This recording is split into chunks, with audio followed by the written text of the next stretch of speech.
Mayambu Khurumjari ngasi porakliba wari asi India gi capital da laiba Delhi Cantonment haiba mafam asigi warini. Wari asi Times of India, DNA News website, Paranormal Book of India na chingba website kayadagi khomjindaduna ithokjabani soikiba lanba yawrabasu mayamna ngakpinaba ningsingjari. Delhi Cantonment mafam asi yengbada pukning huba asangba pambisingna kungna hoba jaga amani.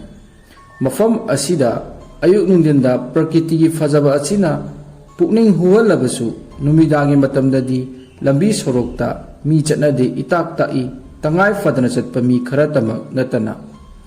Mafam asida faudna chatluba da akiba thawong kaya thengnaduna mi sikibasu yawrami. Delhi Cantonment asi samna Delhi Kan haina khangnai. Mafam asi 1914 gi matamda Britishna sakhibani. Cantonment asida class 1 gi army barracks sing thamli. Mafam asigi park chawbasi 42.30 square kilometer ni. Haujikti mafam asi Ministry of Defense ki makhada laikhre. Britishna palingi matamda India gi freedom fighters singbu jaga asida miyol minai kaya chathakirami. Maru oina akiba thawong kaya thoklibasi Delhi Cantonment gi asida faudna chaliba Cantonment Road asidani. Lambi si nakan yetlom oirom animak umangna pareng sangna isuk sukna hori. Mafam asida nupi ama magi machaga gari machada lakpada ka amana thomadagi macha adu khudakta siki. Mama adu tamphina soki machagi asiba adu urubada ka hena tengtharami. Adubu thomiba gari aduna generani khanbadagi kanam khangdringaida mama adusu hatokhirami. Asumna mahaki singamdana sikiba thawai aduna mafam asida chatpa miyoida khanganba kihanba kaya haurakhi. Mafam asida laiba local miyoy amadi traveler singna lambi asi fauduna chapa matamda ahingi matamna miyai chanbi nupi ama angauba sari setpi lambi achat awokta gari khamai haiduna ngangnaba haurakhi. Karigumada sari angauba setpi nupi asi garigi mang thaduna pairaga leiramduna kininga oiba thawongna achat awokta kihalami. Maru oina thengnaribasi ahingi pung amadagi mari fawba matamdana heli haina thengnaba miyoy singna hairi. Naitum oina lakpa garida mate ama tongge haibagum gari khambagi thawong kayana thengnari. Gari edu khamluraga miyoy edu mafam khangdana mangkhibagumba khamludragana hanjan nupi edu lambiduda thengnabagi akiba thawong asi thengnari. Asumna akibagi masak oiba asina gari accident thokna miyoy kharasu mafam asida siki. Asumba paranormal oiba thodu asi thokpana paranormal investigation timna mafam asibu haunted place ni haina lauthoki. Mafam asida thengnaribasi mi chame mathakta thengnai haina report torakhi. Makoi singi manungda trying thoi amadi layong khangdana naraga sikibagi report su leiri. Maru oina call center thabak tawba thengna halakpa miyoy singna makhogi kepta lakpada nupi ama lambida chatlamnaga mitmangda mangkhibagi thodu asi thengnari. Masina maram oiraga cab driver kaya ama ahing athengma matamda mafam asida chatpa kinai. Sunil Tiwari Delhi laiba business chawna tawba nupa amani. Mahaki business asi India gi jaga kaya da hangdoktuna yamna mai paklami. Matumdu 2011 gi Diwali numini. Mahaki family ga loinana harau tayamna Diwali kumai mayumda pangthoktuna leirami. Asumna leiringaida kolama lakhi mahaki business adu Ahmedabad ta branch ma hangnarbagi meeting ama tawnaba Ahmedabad ta laknaba hairakhi. Mahaki business asi electronics item kaya import export amasung distribute tawani. India gi jaga singda business expand tawnaba mahaki mathangi numitki meeting adu magi nupiga puraga Ahmedabad koiba oina chatlage haina leplami. Asumna magi driver da ayuk pung ahum asida mabu airport ta thinnanaba haiduna hairami. Diwali numit oirabasu race khara tawraba matung Sunil airport ta chatnaba loisilami. Mahana airport chapada Delhi Kan ki lambi asi fauduna chatauribani. मासु ममांगदा लंबी असीदा थोकिबा वारीसिंग अदु तारमी तबुदबु लंबी असी मादी हंजिन हंजिन तोयना चटली अदुबु मयामना हाइनरिबदु करिसु थेंगरमदे नुमितुदी हाना तौदबा मतौ अमगी मतौदा महाके वाखलदा मफम असीदा थोकलिबा मयामना हाइनरिबा अकीबगी वारीसिंग अदु निंसिंगलाअमी नोंगालमदाय फावबा दिवाली की बंबुला rocket थाबा लेलमदे मखोल मयाम अमदी मंगाल सिंगना सोरारेन असी पुंगान हेक नाली असुमना दिवाली की नुमित असीदा बंबुला अमदी रॉकेट के थारिबा असीना लाइ फतबा सिंगबु तालिबनी हाइना खंदुना मयामना हाइनिबा वारीसिंग असीसु हाइजिनबा ओइरंगनी खंदोकलगा मागी नुपीगा गाड़ी ड्राइवरगा मखोय अहुम एयरपोर्ट तन्ना लाकलम्मी मखोय अहुम वारी तौदुना हराउना दिवाली की मरमदा वारी सादुना लाकपदा दिल्ली कांकी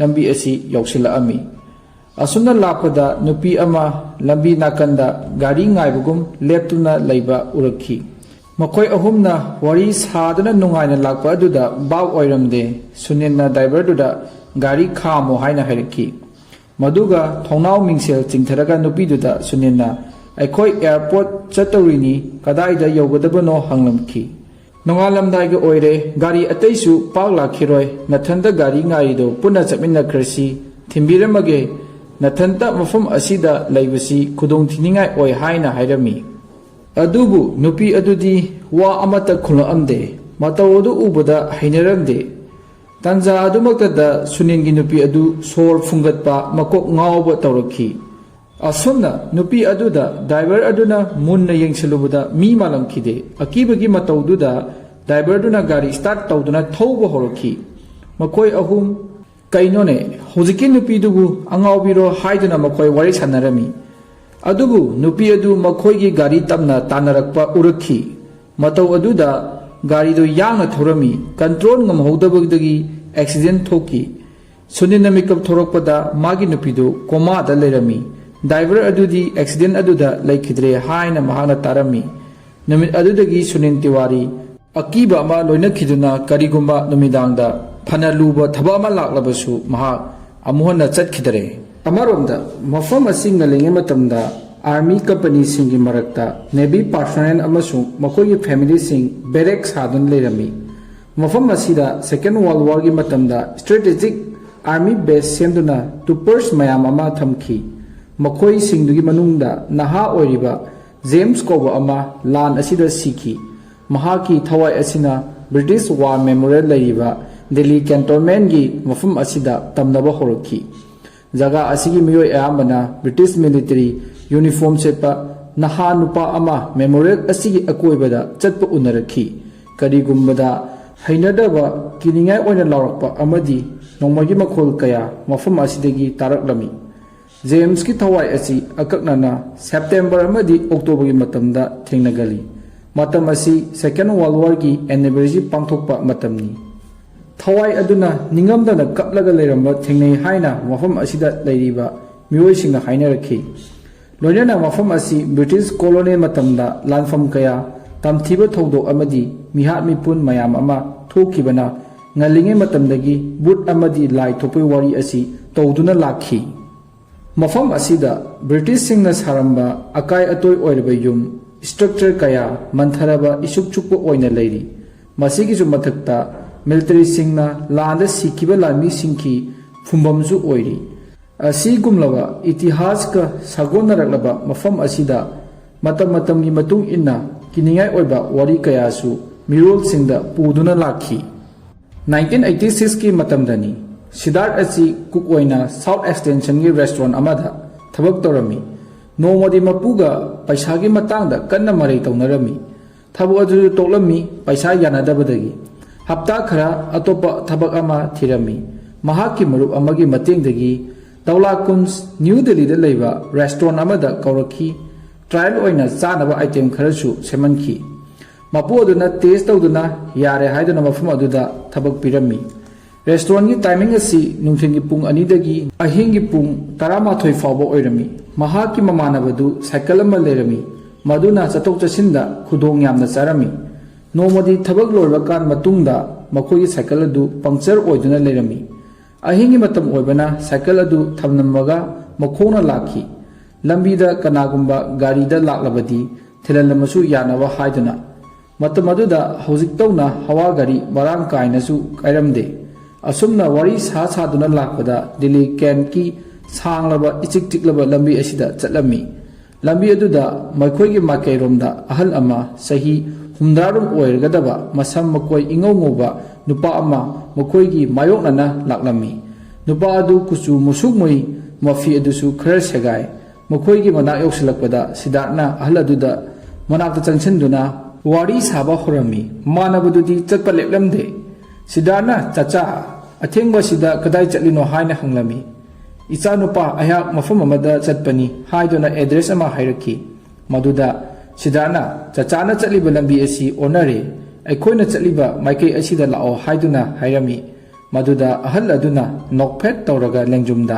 ꯄꯣꯞ ꯄꯣꯞ ꯊꯥꯔꯒ ꯃꯇꯨꯡ ꯏꯟꯅꯔꯛꯏ꯫ ꯁꯤꯗꯥꯔꯠꯅ ꯃꯥꯏ ꯃꯃꯥꯟꯅꯕ ꯃꯃꯥꯡꯗ ꯆꯠꯂꯤꯕꯗꯨ ꯀꯧꯗꯨꯅ ꯇꯥꯟꯅꯔꯛꯑꯒ, "ꯀꯩꯒꯤꯅꯣ ꯏꯇꯥꯎ, ꯅꯪꯅ ꯑꯍꯜ ꯑꯃꯅ ꯂꯥꯛꯂꯤꯕꯗꯨ ꯑꯊꯦꯡꯕꯁꯤꯗ ꯉꯥꯏꯗꯗꯅ ꯄ꯭ꯔꯞ ꯆꯠꯈ꯭ꯔꯤꯕꯗꯤ" ꯍꯥꯏꯅ ꯍꯥꯏꯔꯝꯃꯤ꯫ ꯃꯗꯨꯗ "ꯏꯇꯥꯎ, ꯀꯔꯤꯅꯣ, ꯀꯗꯥꯏꯗꯒꯤꯅꯣ ꯑꯍꯜꯅꯣ, ꯏꯕꯥꯅꯤꯇꯪꯅꯤ ꯆꯠꯂꯤꯕꯁꯦ, ꯃꯐꯝ ꯑꯁꯤ ꯈꯔ ꯍꯥꯏꯅꯕꯅꯤ" ꯍꯥꯏꯅ ꯍꯥꯏꯔꯛꯈꯤ꯫ "ꯀꯗꯥꯏꯅꯣ ꯑꯍꯜ ꯑꯗꯨꯕꯨ?" ꯍꯥꯏꯗꯨꯅ ꯁꯤꯗꯥꯔꯠꯅ ꯇꯥꯛꯀꯦ ꯍꯥꯏꯅ ꯑꯣꯟꯊꯣꯔꯛꯄꯗ ꯃꯅꯤꯡꯗ ꯆꯠꯍꯧꯕ ꯑꯍꯜ ꯑꯗꯨ ꯂꯩꯔꯝꯗꯦ꯫ "ꯀꯩꯅꯣ, ꯑꯩꯕꯨ ꯍꯧꯖꯤꯛꯇ ꯋꯥꯔꯤ ꯁꯥꯕꯗꯣ ꯇꯥꯍꯧꯗ꯭ꯔꯣ ꯏꯇꯥꯎ ꯅꯪꯕꯨ?" ꯍꯥꯏꯅ ꯑꯃꯨꯛꯁꯨ ꯍꯪꯂꯝꯃꯤ꯫ ꯃꯐꯝ ꯑꯗꯨꯗ ꯃꯥꯏꯀꯩ ꯀꯣꯏꯂꯩ ꯂꯩꯅ ꯌꯦꯡꯕꯗ ꯀꯅꯥꯁꯨ ꯂꯩꯔꯝꯗ꯭ꯔꯦ꯫ ꯃꯇꯧ ꯑꯗꯨꯗ ꯁꯤꯗꯥꯔꯠꯀꯤ ꯍꯛꯆꯥꯡ ꯑꯁꯤ ꯅꯤꯛꯄ ꯍꯧꯔꯛꯈꯤ꯫ ꯀꯔꯤꯒꯨꯝꯕ ꯑꯃꯠꯇ ꯍꯥꯏꯅꯗꯅ ꯌꯨꯝ ꯇꯥꯟꯅ ꯄ꯭ꯔꯞ ꯂꯥꯛꯈꯤ꯫ ꯂꯣꯏꯅꯅ ꯁꯤꯗꯥꯔꯠꯇꯤ ꯑꯔꯨꯝ ꯍꯧꯗꯨꯅ ꯅꯥꯈꯤ꯫ ꯃꯍꯥꯛꯀꯤ ꯄꯨꯟꯁꯤꯗ ꯑꯍꯥꯟꯕ ꯑꯣꯏꯅ ꯕꯨꯠ ꯊꯦꯡꯅꯕ ꯍꯥꯏꯕꯗꯨ ꯑꯣꯏꯈꯤ꯫ ꯃꯤ ꯈꯔꯅ ꯕꯨꯠꯇꯤ ꯀꯤꯍꯟꯕ ꯈꯛꯇꯅꯤ, ꯃꯤꯑꯣꯏꯕꯗ ꯀꯩꯁꯨ ꯑꯁꯣꯛ ꯑꯄꯟ ꯅꯪꯍꯟꯗꯦ ꯍꯥꯏꯅ ꯍꯥꯏꯅꯔꯤ꯫ ꯑꯗꯨꯕꯨ ꯕꯨꯠ ꯊꯦꯡꯅꯔꯨꯕꯗꯒꯤ